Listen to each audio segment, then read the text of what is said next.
G'day, it's the lawn expert here.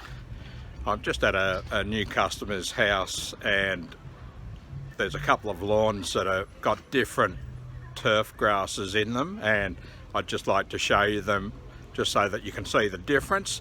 One is buffalo, and the buffalo's in the nature strip, and the front lawn has zoysia and also the back lawn, but I'll just show you the front lawn, which is a zoysia lawn, and the nature strip, which I'll show you now, is buffalo.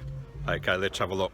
Okay, as I was saying, we're at the nature strip of the new client's lawn, and the nature strip is buffalo.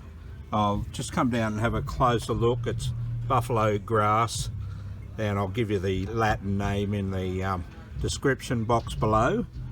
But you'll notice the buffalo has a thicker leaf than zoysia. We'll have a look at the zoysia in a minute. Okay, let's have a look at the zoysia now. Okay, we're in the front lawn of the customer's property, and you'll see the grass that I'm standing on is zoysia. It's Zoysia grass, very fine leaf. In fact, the runners are very fine, finer than couch, and definitely finer finer than couch, and definitely finer than buffalo grass. So that's Zoysia grass for you. The difference between zoysia and buffalo is zoysia,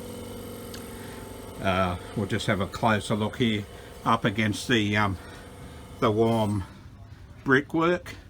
The grass tends to be greener in winter.